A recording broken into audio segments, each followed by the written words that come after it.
competition, that's a fundamentally different situation than the one that existed during the unipolar moment when there was no great power competition. And it's even fundamentally different than the world that existed when I was young during the Cold War, where we lived in a bipolar world, where there were two great powers on the system, and you had one security competition involving the United States and the Soviet Union. Just think about it. We had one security competition, the United States and the Soviet Union. Then we went to unipolarity and had none. And now we're in multipolarity and we have two great power security competitions. So this is a more dangerous world even than the Cold War. And John, so the US becoming a regional hegemonic power is why China could not rise peacefully, would you say? You mentioned US being Godzilla. No, my argument is that the ideal situation for any great power is to be a regional hegemon, to completely dominate your region of the world. And the United States, starting in about 1900, became a regional hegemon in the Western Hemisphere. The United States, however, does not want any other country to become a regional hegemon. It wants to be the only regional hegemon in the system. So I argue that in the 20th century, the United States went to great lengths to prevent Imperial Germany, Imperial Japan, Nazi Germany, and the Soviet Union from becoming regional hegemons. We helped prevent those countries from achieving that exalted position in the system. And what's happening now is that China, because it's become economically powerful and therefore militarily powerful, is thinking about trying to establish regional hegemony in Asia. Now, from China's point of view, that makes absolutely good sense. If I were in Beijing running Chinese foreign policy, I'd want China to be a regional hegemon, just like the United States is a regional hegemon in the Western Hemisphere. But the problem is the United States does not tolerate other regional hegemons. And the United States will go to great lengths to prevent China from dominating Asia, the same way it prevented Germany, Japan, and the Soviet Union from becoming regional hegemons in the 20th century. Would you say that's being reflected in what's happening in Ukraine and Russia, with Russia wanting to exert their power? No, I think that's the conventional wisdom in the West, that Russia is determined to become a regional hegemon. It's determined to imitate the Soviet Union, that Russia wants to conquer Ukraine, conquer other countries in Eastern Europe, and dominate Europe the way we worried about the Soviet Union dominating Europe during the Cold War. But this is a myth. This is simply not true. What the Russians are doing in Ukraine is they're reacting to the fact that the United States and its European allies are pushing NATO up to Russia's border, and they're trying to include Ukraine in NATO. From Russia's point of view, this is an existential threat. The United States and its allies are crossing a red line. The Russians say under no circumstances can Ukraine become a member of NATO. They went to war to prevent that. Right? So it's a very different logic that's at play in Europe than is at play in East Asia, where actually you see China in a position where it can countenance becoming a regional hegemon. Russia is not in that position. So then what's the end game? I think the end game is continued conflict for the foreseeable future.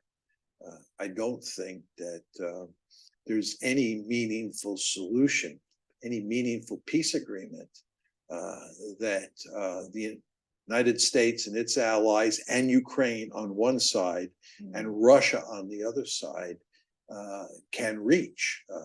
I think the best that we can hope for is a frozen conflict where at some point you get a ceasefire, but not a meaningful peace agreement.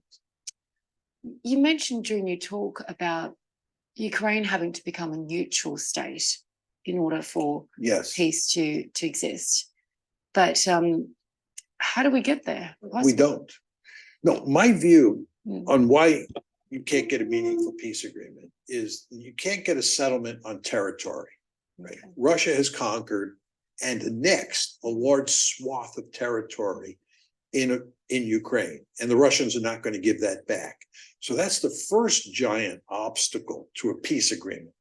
The second giant obstacle is the one that you're talking about, which is the neutrality issue. The Russians say that the only way we can have a meaningful peace agreement is if we have a neutral Ukraine, a Ukraine that is not allied militarily with NATO in any way. It's neutral. The Ukrainians, of course, and the West, and this includes the United States mainly, say that's unacceptable. We have to have some sort of security arrangement with Ukraine. And you can understand why the Ukrainians want a security guarantee from the West. But from the Russian perspective, that is categorically unacceptable. So how do you square that circle? You know, how do you create a neutral Ukraine at the same time you have a Ukraine that has a security relationship with the West? And the answer is you don't. And so it's for those two reasons, the neutrality issue and the territory issue, that you can't reach some sort of meaningful peace agreement. And that's why the best you could hope for is a frozen conflict. But a frozen conflict will have, you know, truly negative consequences for relations between Russia and the West and Russia and Ukraine. You said historically wars have been won by wars of population strength and wars of attrition. So China and the US war, it's a very different story. Could you explain more about how there's been a shift in that as well? Well, I think that if you look at the Ukraine war, what you see is an old-fashioned war of attrition, where the Russians on one side and the Ukrainians on the other side are standing toe-to-toe and pounding each other. One could argue that what they're trying to do is bleed each other white.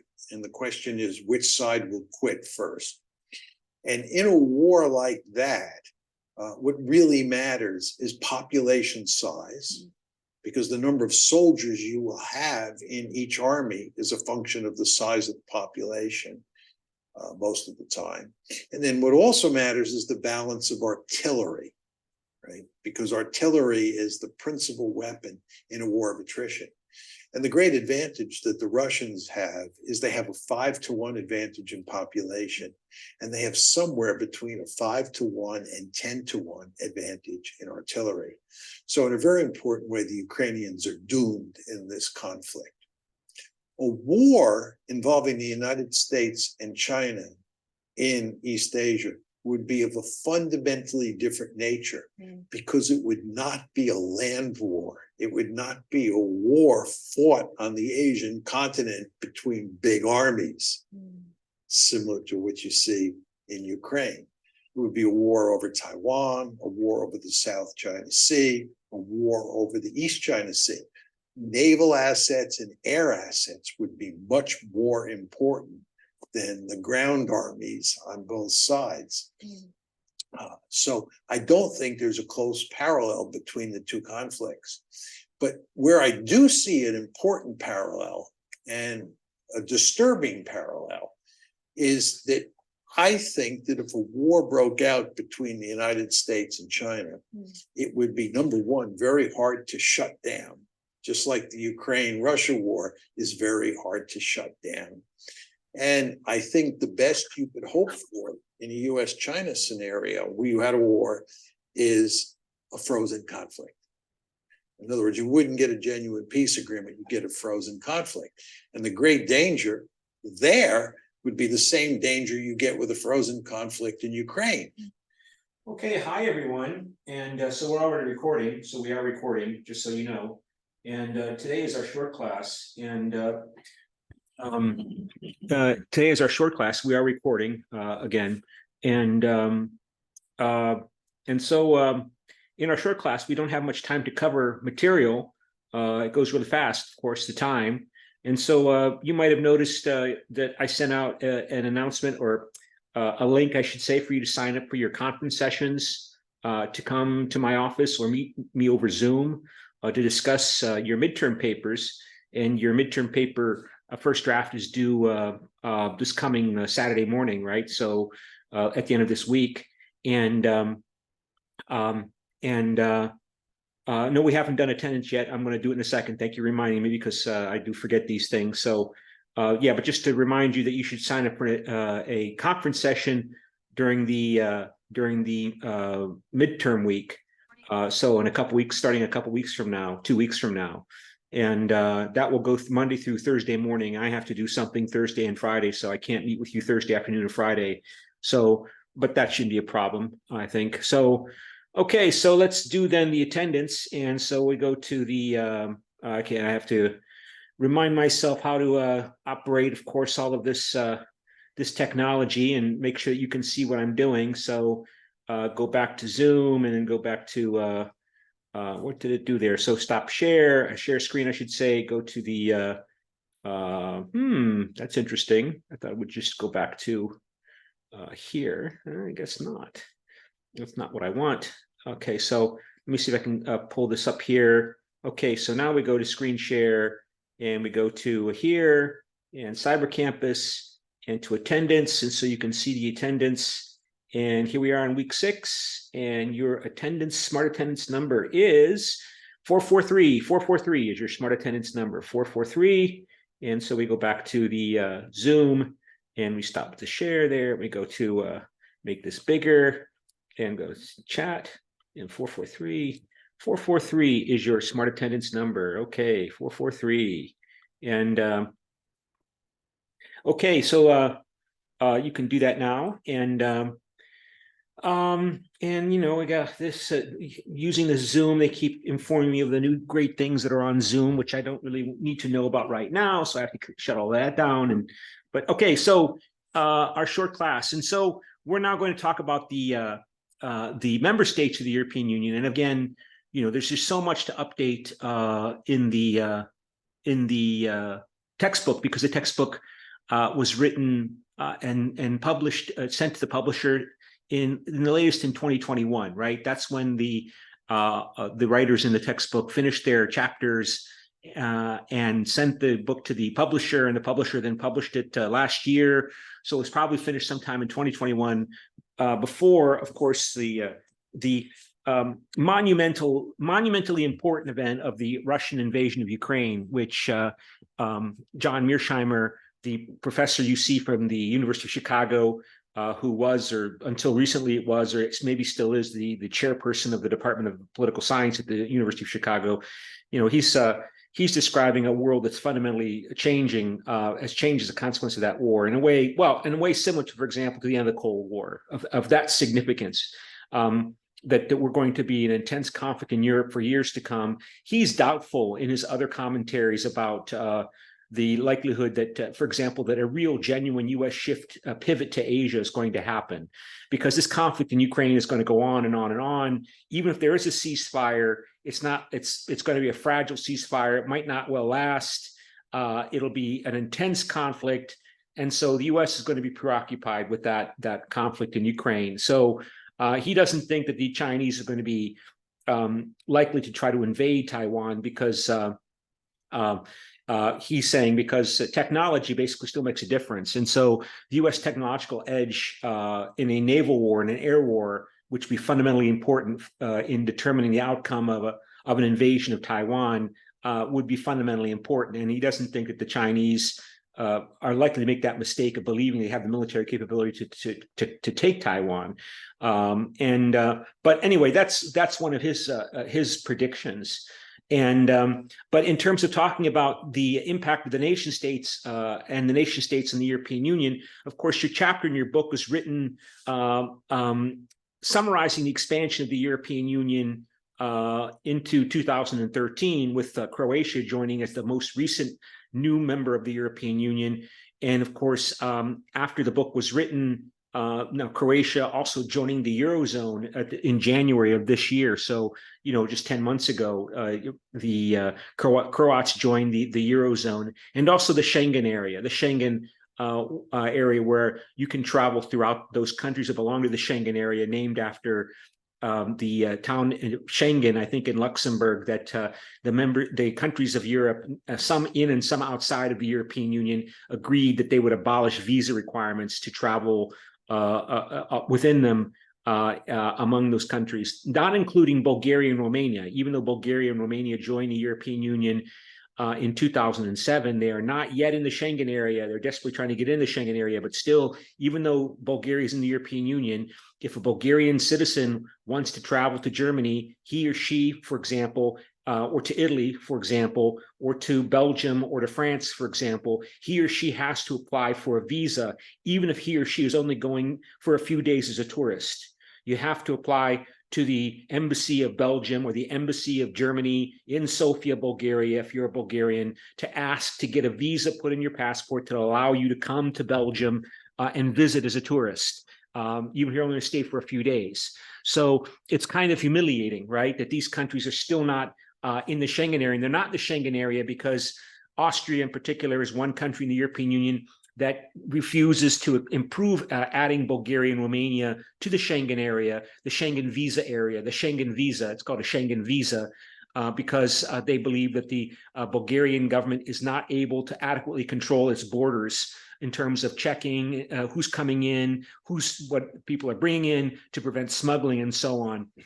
So, and so I think it's primarily, I think it's Netherlands and Austria continue to resist adding Bulgaria and Romania to the Schengen visa area. And Ursula von der Leyen and the other organizations in the European Union, as well as the other European Union member states, are pressuring Belgium and Austria, I'm sorry, Netherlands and Austria, I believe, Netherlands and Austria to accept Bulgaria and Romania into the Schengen visa area. Of course, the urgency to do so, of course, politically has intensified as countries are mobilizing to deal with a perceived threat, a perceived challenge from Russia through Russia's full-scale invasion of Ukraine that it launched in 2022. And so you saw John Mersheimer describing how, in that video before the start of the class, how he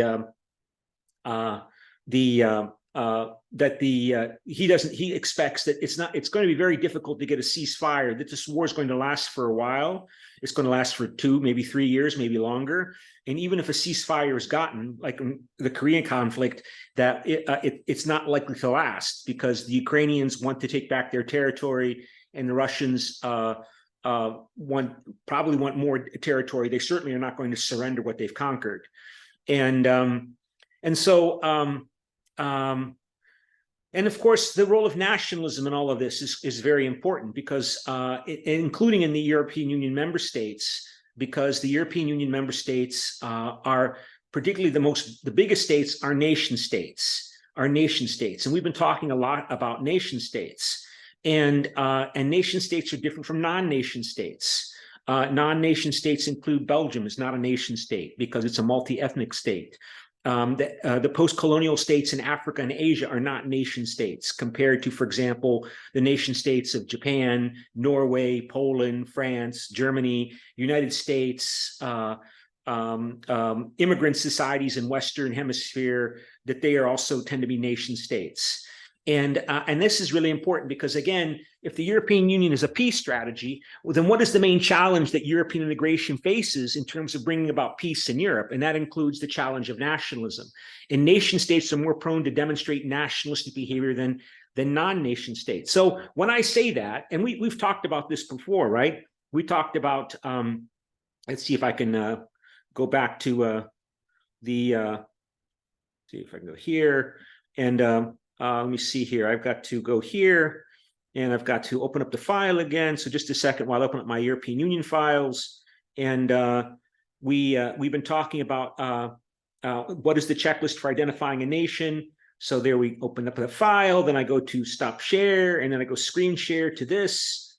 And what is the checklist for identifying a nation? So we covered this in class previously, right? And so I go here, and yes, there it is. So you can see this file I showed you earlier. And Western European countries are more prone to behave nationalistically, except for that constructivist focus upon the orientation of the pro-change progressive elite in Western European states being unwilling to promote and appeal for public support inside France or inside Italy or inside Germany in terms of making Germany great again, in terms of strengthening the power of the German state on behalf of the German nation. That's the way they used to talk before World War II. The establishment elite in France and in Germany and elsewhere, they don't talk in those terms, although there are people that do talk in those terms. But the establishment elite in France, for example, makes a commitment to ally with each other to keep people like Marine Le Pen and the National Rally out of office from winning elections in at least the presidency in France. So what do we mean when we say these countries are prone to behave nationalistically, like East European, East Asian states in particular? And this is obviously prone. Important for understanding the potential threats to peace in Eastern Asia.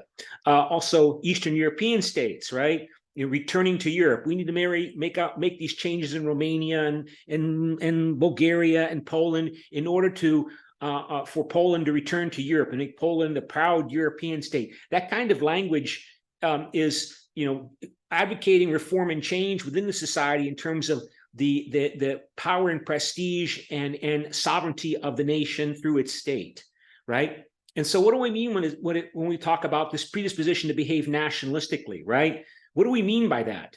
And so I covered this very briefly, maybe, or at least I made it available in the PowerPoint presentation, but let's look at that again here. Of course, I forgot that I have to open up the file first before I try to share it, because you have to open up the file first before you try to share something. So you go here, and then I go back to the Zoom, and we go here, share screen, and then I show you this. And I've showed you this, I've shared this with you in the past, so you can see. So when we say, Poland is behaving nationalistically, or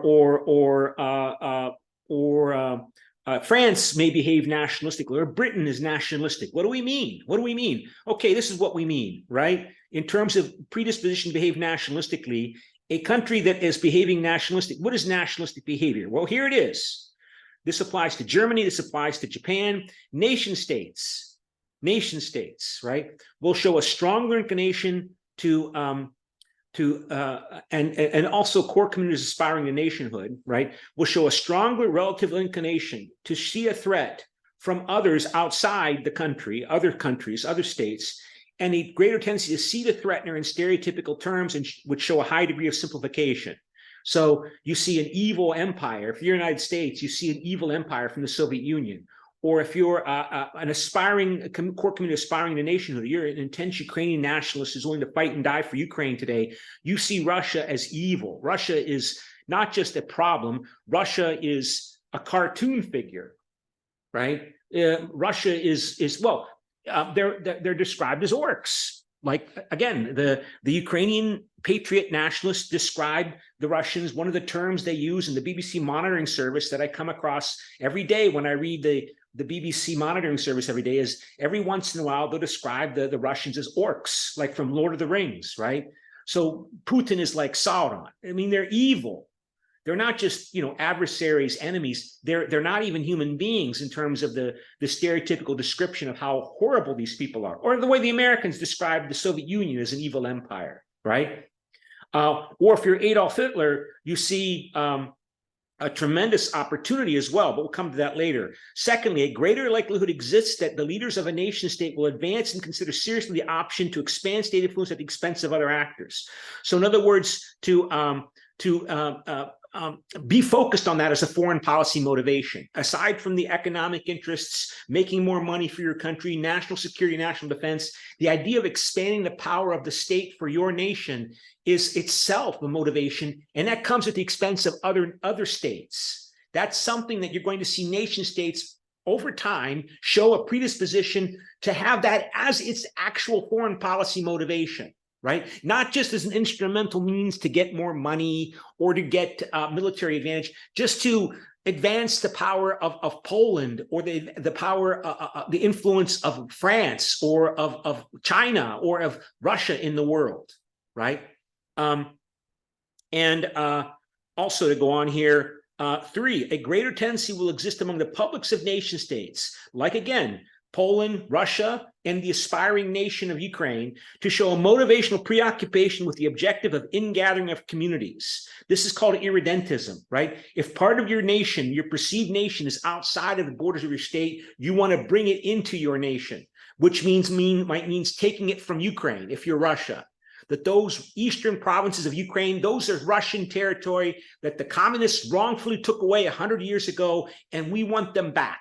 And it is our right. And this is a term that we got from Benito Mussolini. Benito Mussolini in Italy, when he was in power, described what he called Italia irredenta, unredeemed Italy, that the parts of the Italian nation that were still being subjected to control by those backward, barbaric Croats or Greeks, that territory that's currently controlled by Croatia and Greece, that is Italian territory with Italian people, that should be liberated by annexing it to Italy or to Germany or to Russia or to Iraq if you're a Saddam Hussein Arab nationalist, right? To bring Kuwait back into the fold. The people in nation states will display greater concern with maintaining faith and dignity, right? So again, in other words, that the state in the form of its government leaders must not be humiliated. They must not be embarrassed. They must be respected, right? The state represents the nation. And the representation of the state that represents the nation is the government leaders of that state. If that, of course, those leaders are seen as representative of the people. So to humiliate Joe Biden is to humiliate America. To humiliate Putin's Russia is to humiliate Russians. To humiliate Vladimir Putin's government or military is to humiliate Russia. Okay. The public of a nation state will show a greater likelihood to be susceptible to grandeur interests. National grandeur is a foreign policy motivation. I'm not saying it's always there, but this desire to beat up your neighbor, traditional enemy, just for the sake of beating it and defeating it and showing it was defeated, it is more prone to emerge as a foreign policy motivation in nation states than in non-nation states. So a critical issue here is to keep that in mind, that Russia is a nation state. The Soviet Union, the old Soviet Union that disappeared over 30 years ago, that was not a nation state. That was a multinational state. Only 50% of the population of the Soviet Union in 1990 was Russian. The other 50% were Ukrainians, Lithuanians, Azerbaijanis, Armenians, Latvians, Estonians, Turkmen, Kyrgyz, Kazakhs, and on and on. So the Soviet Union did not act like Putin's Russia today. Now, that might be considered a controversial statement because, of course, as I told you in this class and other classes, the dominant view in Washington and the United States today in 2023 is that no, the Soviet Union was a Russian version of Hitler's Germany. It was trying to conquer the world. It didn't act like Nazi Germany because we all have nuclear weapons now. So it can't act like Nazi Germany and invade everybody because that'll be the end of the planet. So it worked indirectly through its agents and spies like supposedly Kim Il-sung and Mao Zedong and Ho Chi Minh and Patrice Lumumba and Fidel Castro and on and on and on. Right? But I think it's pretty fair to say that the Soviet Union was a pretty sluggish, passive actor compared to what we're seeing Putin's Russia do today. All right? But the public of a nation state will show greater likelihood to be susceptible to grandeur interests. And of course, the best example of that is Hitler's Germany, beating up France just for the sake of beating it up. Right? And showing the world that you beat it up. Right?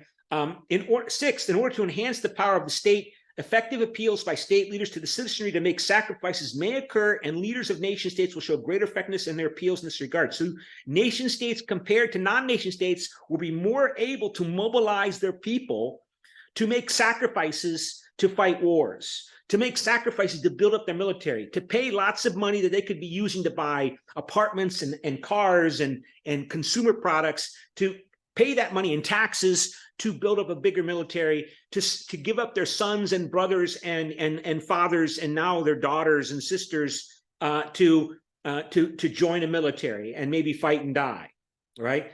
And so you see nation state militaries tend to be more motivated compared to non-nation state militaries.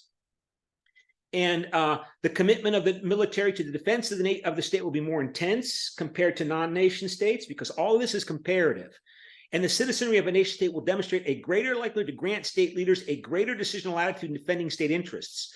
But the citizenry will show a lesser likelihood of granting them a decisional latitude to accept defeats or loss of faith. So what this means is that within a nation state, the public will be more likely to give the benefit of the doubt to the leader of the nation state when he or she says that we need to do this because it's critically important for our well-being and our prestige and dignity and defense that we need to invade Ukraine.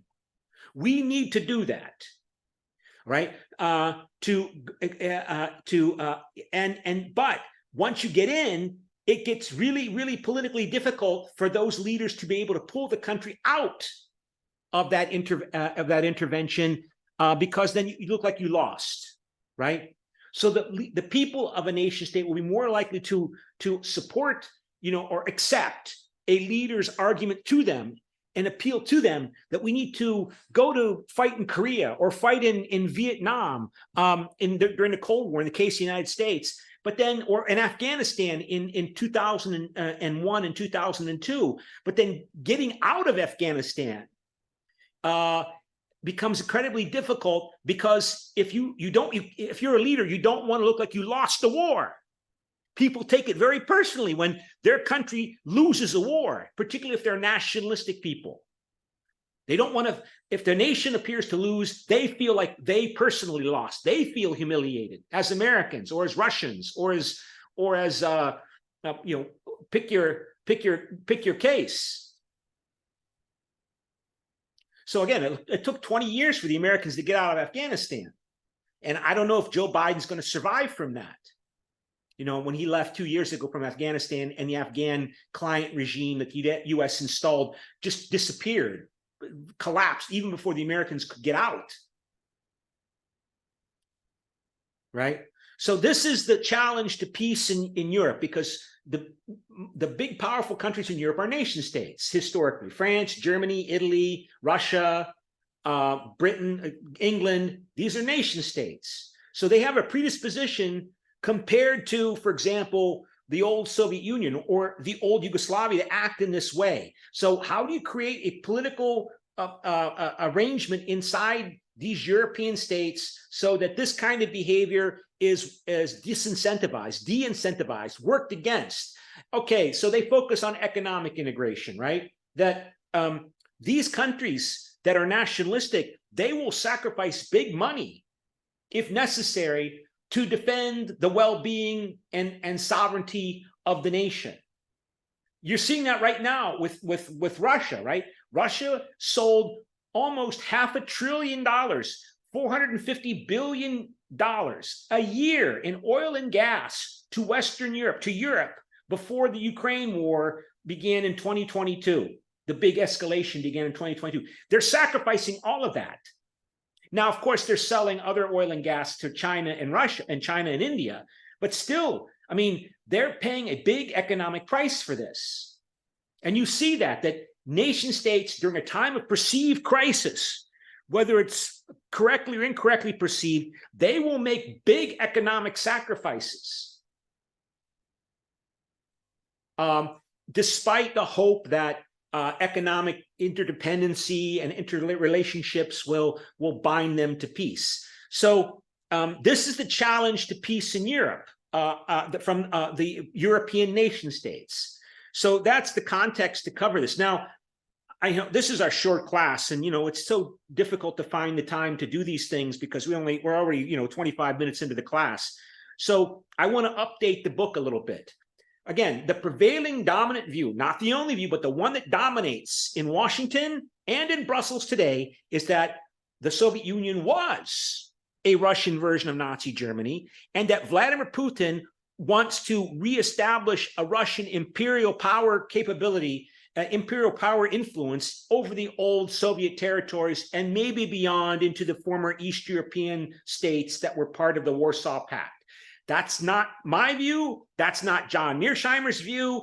But that's the one that dominates in policymaking circles in Washington and in Brussels today. Okay, so and that's the view that dominates. It's not the only one, but it's the dominant one. It's the dominant one in the mainstream media. In the mainstream media, New York Times, in the Washington Post, in the Wall Street Journal, in the British press, it's the dominant view. And so I was reading The Guardian yesterday, and The Guardian has a reputation as being a British newspaper that's left of center. And this is what I found yesterday in The Guardian. And when we cover this article, keep in mind it's a way partly intended to update your textbook, because your textbook is already out of date. It was finished 2 years ago, before all of this started. So what is the Guardian newspaper and its website? What is it arguing? Right, and this is a prestigious paper of record. It's a prestigious newspaper in the English-speaking world, The Guardian. So what are they saying about what's going on today in Russia? And so we go open, let me find the file here, and let's see if this is, again, so stop share, and then I make sure it share the screen, and we go here, and you can see this is, of course, on the website. So everything is on the website these days, and look how graphically pretty it is. And of course, this is from Patrick Wintour, diplomatic editor of The Guardian newspaper. No turning back, how the Ukraine war has profoundly changed the European Union. So he's going to start from arguing that, that America is right, Washington is correct, that the dominant view in Brussels is correct, that Russia is an imperial power, that Russia doesn't perceive predominantly threat. Russia is not desperate. Russia sees opportunity, and it wants to reestablish a Russian empire, whatever the borders may be. So, she's saying that because of this Russian invasion, there's more of a push to enlarge and deepen European integration, to expand the numbers, maybe up to 35 new members, as well as deepen European integration in terms of more economic and monetary union, moving into defense integration, more policy areas becoming more and more of a focus of European integration that maybe had been outside of the European Union's competencies to maybe include, for example, taxation policy, which has not been part of the European Union competence, right? So, and so she's saying that the European Union, this Danish politician, and EU Commissioner Margrethe Vestager, says the European Union needs to become a geopolitical force. Our response to the invasion was by this. Let me just do it like this. Our response to the invasion was by the hour at first. Now not to the same degree, but it is absolutely Europe's top priority, and we will stay supportive of Ukraine until the war is won and Ukraine has been rebuilt and become a member of the European Union, Vestager said. Indeed, in the immediate aftermath of the Russian invasion, Josep Borrell, the European Union's foreign security chief, or officially the high representative of the common foreign security policy of the European Union, that's him, this older man back here, that's Josep Borrell, former Spanish politician, argued the EU had grown up, making more progress in a week toward the objective of being a global security player than it had in the previous decade. The example of the brave Ukrainian resistance sprang the European Union into a newfound sense of purpose. Again, but they're not. This sense of purpose means to reinforce the American containment policy against Russia, the American policy of viewing Russia as an imperial power. That's just assumed in this article, right? The article doesn't discuss that issue. It just assumes that is obvious. I don't think it is obvious. John Mearsheimer doesn't think it's obvious, right? Other political science analysts like Jeffrey Sachs and the late Stephen Cohen don't think it's obvious, right? But it's so obvious they don't even need to discuss it here, and they believe in this article. Like, it's just obvious. Russia's war has awakened a slumbering giant, he claimed, even though, as I told you, right, 20 years ago, the French and the Germans attempted to stand up to the Americans in 2003 when the Americans decided under the George W. Bush administration that they needed to invade Iraq and remove Saddam Hussein. And the French and the Germans tried to oppose the Americans, and they failed miserably because none of the other European Union countries or current European Union members, and even the aspiring candidate members like Poland, like Czech and Slovakia and Czechia and Bulgaria and Romania, they all agreed to help the Americans. There's no discussion of that here in this article. Of course, these are professional European politicians who've built their career within European integration and NATO integration. So, yeah, it's not surprising that they think the European Union is a powerful, effective actor. Again, more statements in this left-centered European British newspaper that tends to be more leftist. Everything is at stake in this war. Each and every one of the core principles of European security have come under attack, he said. This is taken from Jonathan Vesivov, the Secretary General, Estonia's Director of the Ministry of Foreign Affairs, and one of the key influences on Kaja Kallas, the Estonian Prime Minister. Estonia and Estonian leaders since 2014, since the Russian intervention in 2014 in Ukraine, when they began to intervene and encourage the Donbass rebellion, the civil war in Ukraine, when they annexed Ukraine, the Estonians have been on the lead. They've always been the first to argue that basically Vladimir Putin is a Russian version of Adolf Hitler. You must contain him. He must not be successful. If he's successful in Georgia, Ukraine, he will not stop there. You cannot appease him, because if you appease him in Georgia, Ukraine, he's going to come after Estonia and Latvia, and that they have large Russian minorities living within them, right? Everything, and they're saying in 2023, as of yesterday, everything is at stake in this war. Each and every one of the core principles of European security have come under attack. They will either be strengthened as a result of this war, or they will be fundamentally weakened. The notions of territorial integrity, sovereignty, the inexcusability of aggression, the illegality of war crimes are being tested right now, he argues. Furthermore, our identity as Europeans is being tested. We are being tested, and we will be seen on the world stage through the lens of how we behave today in the context of this conflict. Western credibility is at stake. Again, it's not because Russia is itself desperate. It's not Russia's belligerent not because itself is desperate, because it's perceived threat. No, Russia's belligerent because it wants to recreate the Russian Empire.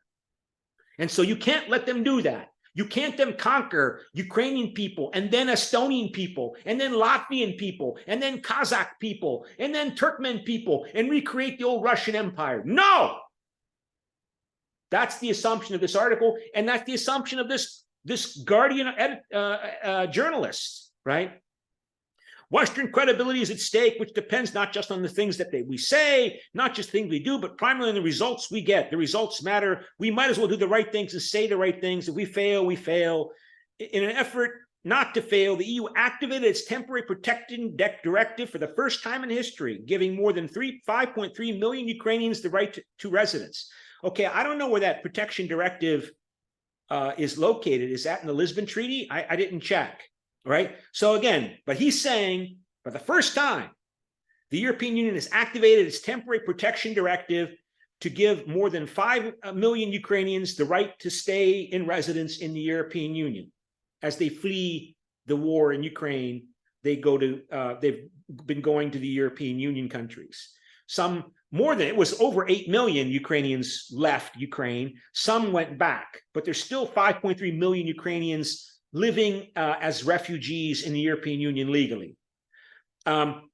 With the European Commission in the driving seat, it has for the first time imposed 10 rounds of economic sanctions against the country, all agreed eventually unanimously.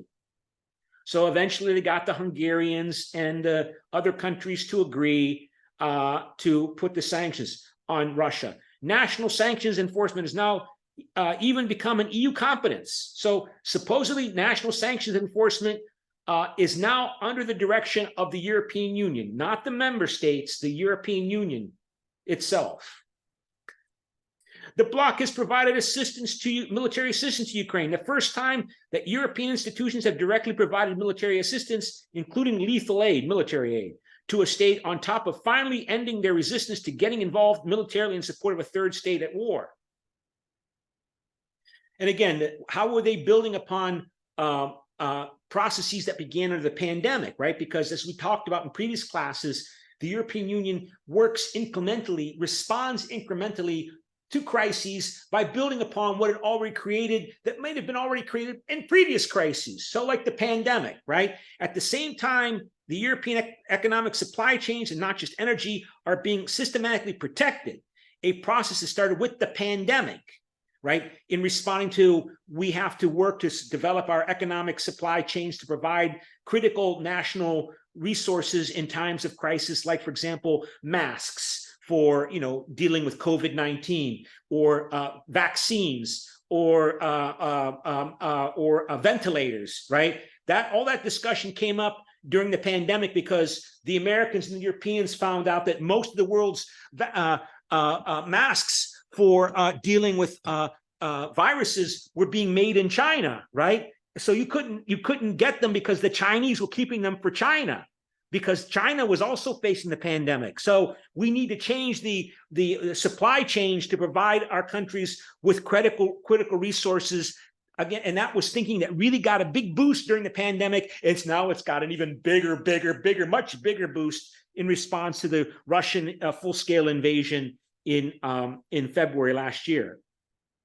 It says here, at the same time, Russian economic supply chains, and not just energy, are being systematically protected. A process that started with the pandemic, in some way the precursor event that challenged the post-Cold War liberalist view, according to which interdependencies support a virtuous cycle of mutual gains, right? They believe that if we all engage in economic trade and we become economically very interdependent, we're going to be nice to each other. We're more likely to be nice to each other. And to go on here, the new currency of the European Union Council meetings became debates about weapons systems, ammunition supply chains, and sanctions loopholes, not trade regulations or debt financing. Again, you're seeing the whole assumption here that the United States is not a problem, right? The European Union, if it's going to be a true global political power, should be able to stand up to the United States. And it can't. It can't. It didn't in 2003. It won't. And so, but that's the assumption here, that the European Union is great because it's becoming more effective as an ally of the United States. The very fact that the EU's financing of military equipment for Ukraine comes from a fund termed the European Peace Facility, set up only in 2021 and outside the formal EU treaties, underscores how quickly Brussels has not just had to improvise, but refound its very purpose. So the European Peace Facility was established as a way by which for the member states and other countries to and give money, to use that money then to organize and fund aid to Ukraine, military and economic aid to Ukraine. And this writer is saying it was set up only in 2021 and outside the formal EU treaties. So there's not been a treaty agreement to get this power to the European Union. It was set up according to liberal intergovernmentalism because the member states decided to do it. And I mean, I'm not going to cover the whole thing here, but it just struck me that we talked about the perpetual peace project of Immanuel Kant. The framework was therefore Kantian. This is what was the prevailing view previous to this war escalation last year. The framework previously to this war escalation was therefore Kantian. It was based on the principle of peace through exchange. Foreign policy is left to decide either because no European state at that time wishes to surrender its sovereignty in this sensitive area, or because those who were willing to do so only imagined this action exclusively within the framework of NATO. Nicole Enesoto, vice president of the Jacques Delors Institute, one of the more important president of the European Commission, Jacques Delors, concurs. In one night, Russia killed all EU philosophy since 1956. It's Russia's fault. It's all Russia's fault. The Americans, no, they're not to blame at all for this. The European Economic Community was founded on the principle after the Second World War that economic trade and interdependence was the best recipe for peace between France and Germany first, and then between Europe and the rest of the world. overnight, all this became obsolete. So, and it goes on here, you can read this on your own. Is the EU truly willing to keep the war on the top of its agenda now that the Ukrainian counteroffensive has not produced the imagined breakthrough? Because the Ukrainians were supposed to, they launched a counteroffensive this spring, summer, and it's, you know, like John Mearsheimer predicted, it didn't really go anywhere. It's a stalemate. Has the European Union really reorganized itself enough? Is it serious about its purpose of EU enlargement to the east, a move that would take the bloc from an already unwieldy club of 27 to more than 35? Negotiations for Ukraine and Moldova to begin the accession process to join the European Union are supposed to begin in December of this year, by the way. And what else to highlight here? Again, highlighting how the European Union has responded. Some reforms in the field of European Union security look revolutionary and irreversible. Vice Admiral Hervé Belgian, the head of EU military staff until June, recalls that within 36 hours of the invasion of February last year, the European Union, previously associated only with economic and soft power, decided unanimously to provide money for lethal equipment to a country at war. If you would have asked me if that was possible 1 month before, I would have laughed at the idea. The Russian invasion would have succeeded, he claims, but for the European Union providing light arms to target the 40-mile-long or 60-kilometer-long column of Russian tanks. It was like shooting at elephants in a corridor, he recalls. Since then, the European Union military staff has become a coordinator and the clearinghouse for at least 2/3 of the weapons sent by European Union member states to Ukraine, including the financing schemes. The European Union military staff, for instance, acts as a judge of the value of weapons. The two Czech-owned T-72 battle tanks were recently valued at 1 million euros. So far, the European Union has committed more than 55 billion euros in military assistance to Ukraine, often in the form of reimbursements to member states that ship weapons to Kyiv. In 2022, the EU provided or pledged nearly 12 billion euros in non-military aid. That number is close to 18 billion for 2023, with another 50 billion pledged through 2027. And Josep Borrell, the High Representative of the Common Foreign Security Policy, now wants to create a Ukraine Assistance Fund for a period of 2024 to 2027, worth 5 billion euros annually to ensure the sustainability of the EU's military assistance to Ukraine. The European Union is now trying to put the European defense industry onto a war footing. Joint procurement of weapons by the European Defense Agency has been introduced for the first time. Roughly 1 billion euros has been spent to deliver 1 million rounds of ammunition. The European Union in October last year agreed to train Ukrainian soldiers and launched the mission only 1 month later. Using 2 headquarters in Poland and Germany, 18 European Union member states are now training Ukrainian soldiers. The Europeans are spending more on defense. It says here, Russia's invasion led to defense spending by the EU states in 2002 for the first time, surpassing that of 1989 by 30% higher than in 2013. Yet there are still gaps because the Europeans rely upon American weapons, so they have to. They're buying American F-35s because they don't have their own European aircraft to purchase. That 63% of this money that the Europeans are spending is going to go to American arms manufacturers. And so, just to conclude here,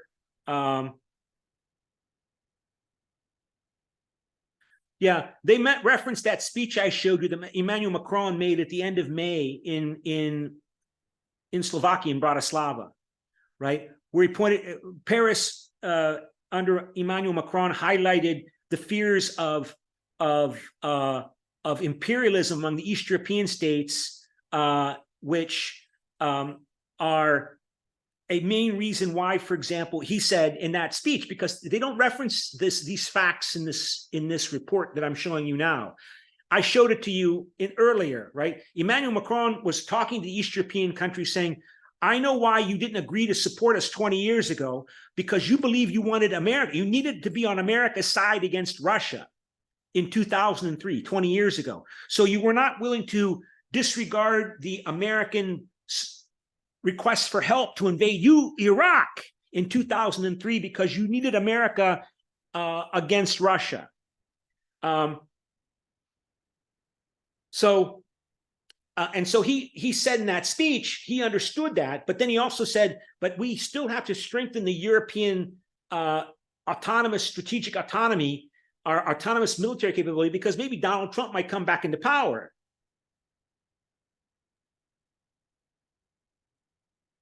That America is still a problem, according to Emmanuel Macron. You can't trust the Americans to provide us with support forever and ever.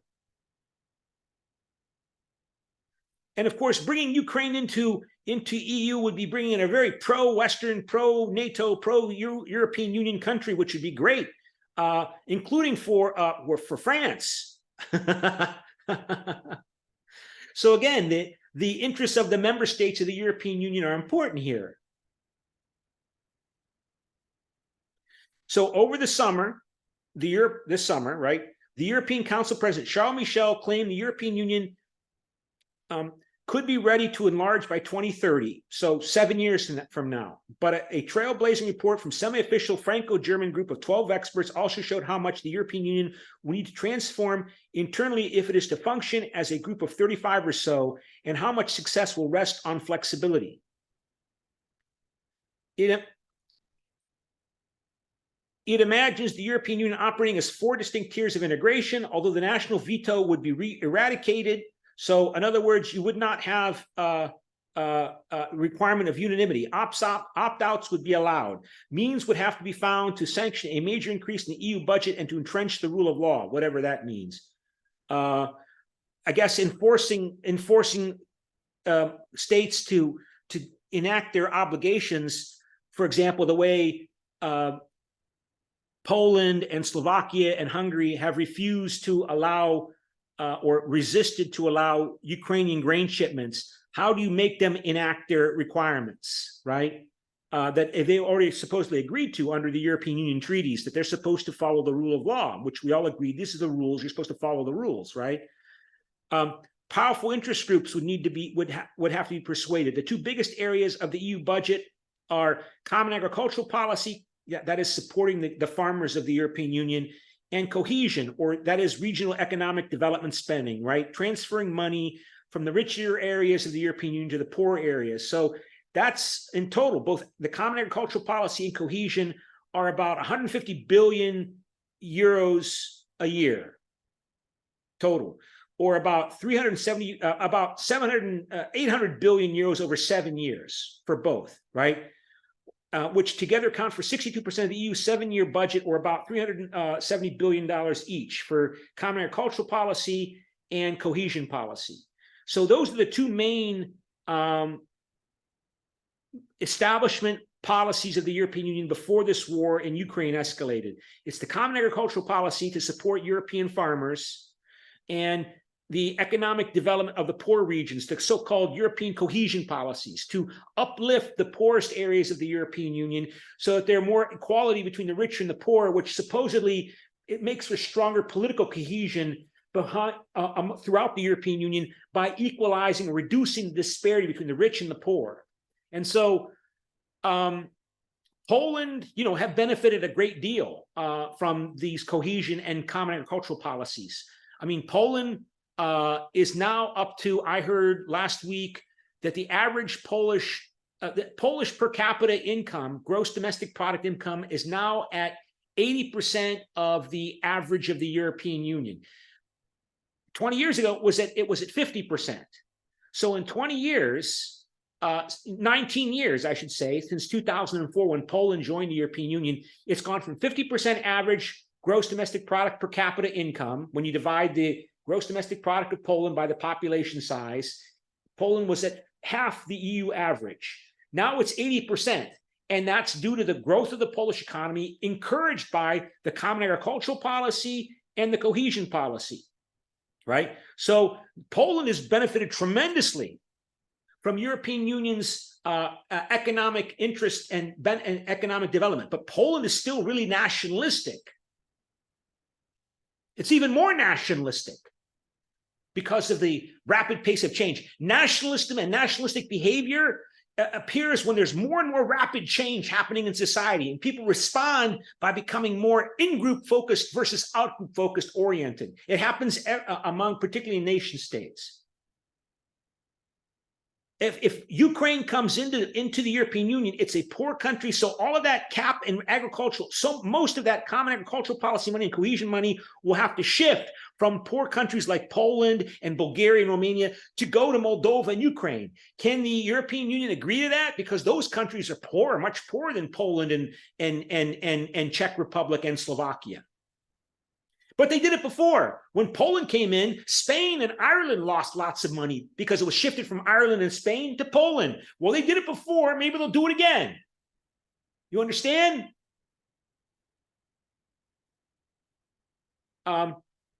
Yeah, this highlights what I just said there about how Ukraine is a big agricultural farm area, and this is going to be a big shock to farmers in Poland and in Greece, losing this money that's now going to go to Ukraine, unless somehow there's more money given to the European Union by the member states. And that means from the rich countries, right? It says, despite the pressing created by the EU Recovery and Resilience Facility, towards which the EU borrowed about 800 billion, that's the next generation European Union, next generation EU. To help member states recover from the COVID-19 pandemic, European leaders have thus far refused to issue more common debt. So they haven't yet to agree to issue more beyond the 800 billion. So it's entirely unclear how Europe will finance addressing its collective changes as well as Ukraine's reconstruction. But let's wait and see what happens. The second question is whether many countries will be prepared to follow a German call for majority voting to be introduced in European Union Common Foreign and Security Policy, European Union Foreign Affairs, as the only way to prevent political paralysis inside an enlarged European Union. So that's the big item on the agenda, on the discussion. Will they move to qualified majority voting in deciding common foreign security policy? Any questions? If not, that's it for today in our short class. So again, I just wanted to update the textbook. You can't get more recent textbooks. They're not available yet. They probably come out next year, but they're not available yet. So this is an update for your textbook, okay? And you can read the rest on your own.